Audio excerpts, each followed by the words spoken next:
E aí, Eu, se eu quisesse comer isso, tinha que ter um balde de leite condensado em cima. padre, você tá muito formiguinha, hein? Você cuida da sua vida, eu cuido da minha, Ventura. Você tá muito formiguinha, gente. Mas eu gosto do açúcar. Eu percebo, né? É bom pra que dar equilibrada, né? Porque eu não tenho mais estômago É que pra você metabolizar pode. nada. Você eu posso, pode. eu posso. Eu não posso. Eu não fico mais doente. Você tá aí acabado, tá tomando Saxenda pra matar essa diabetes desgraçada dele, não é? Glifagem. Glifage pra controlar. Pô, Eu tomo glifagem. É a sua cara, glifage. XR. É isso aí. 500 miligramas lá, sei lá como é que é. Tá ruim. Tá ruim. Pô, Padre Zezinho, que pra mim é o maior compositor e catequista do país, quiçá do mundo, por meio da música, né? Padre Sim. Zezinho é o primeiro, ele é o precursor no Brasil. sim, Então é o grande nome da catequese musical. sim. Porque a música na igreja ela tem que ser catequese, ela não pode ser só água com açúcar, né? Que todo mundo acha aquela coisa doce, vamos chorar porque é emotivo. Isso não é catequese. Catequese é quando você ensina a doutrina por meio do que se é cantado. Santo Agostinho, lá no século IV, já ia dizer isso.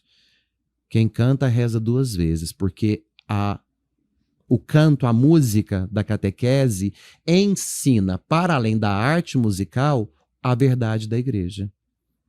Por isso é rezar 2 vezes.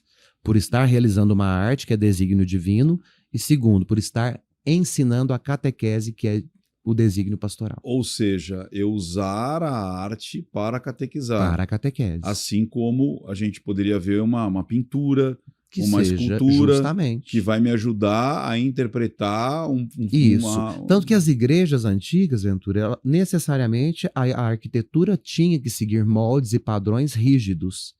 Porque o templo Ele precisa ensinava. ser catequético por si mesmo. A pessoa tem que entrar na igreja e ter uma aula de catequese ao olhar para a arquitetura. Isso eu percebo muito. Existe uma ordem. Por Existe. exemplo, as imagens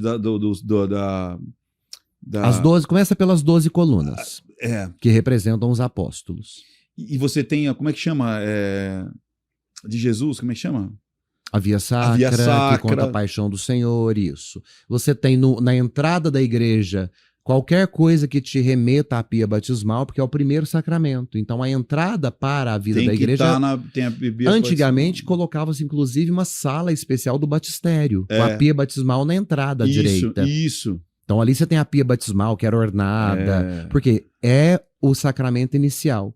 Depois que colocaram a pia batismal lá na frente, perto do altar, eles colocaram pilas de água na entrada da igreja, água benta. Ou aquele refratário que você põe o dedo assim, a água vaza para você se benzer. Aquilo é a água do batismo.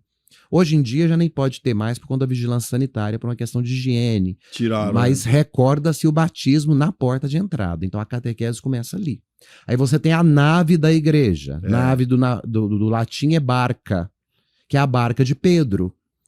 E você tem os corredores laterais, que é onde ficam as pessoas que não estão participando do sacramento. Só quem está dentro da barca, olhando na mesma direção do timoneiro, tanto que até o padre olhava para a cruz. Ele não olhava para o povo. Todos estão na mesma direção, que é Cristo. Então todos tinham que olhar na mesma direção, para o leste, de onde o sol nasce, que é a ressurreição, a vida nova. As igrejas todas eram dirigidas para o leste. Para o leste. Sim, porque a Eucaristia era oferecida diante do sol.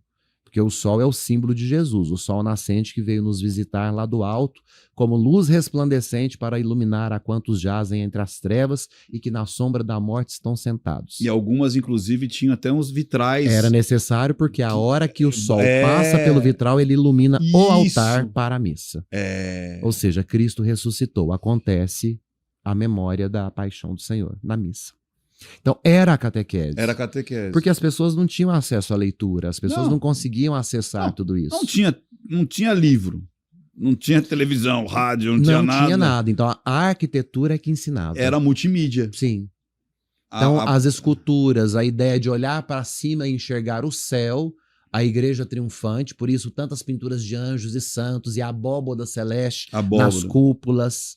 Então, o céu é grandioso. Quando você olha para os tetos das igrejas barrocas, góticas, tudo é grandioso. Por quê? Tem que nos remeter à igreja que está triunfante.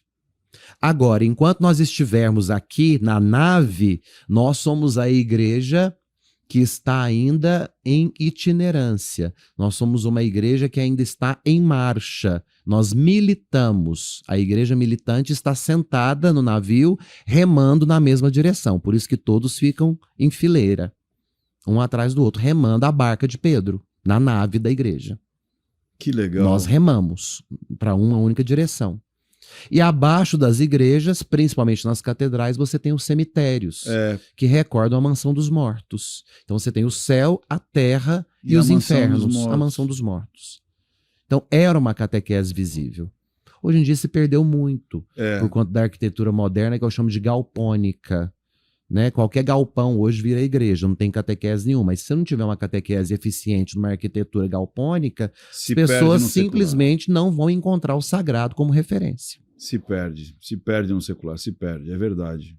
Você acaba de assistir a um corte. Para você acessar o conteúdo na íntegra, o link está nas descrições. E para você não perder nenhum bate-papo, inscreva-se agora no canal.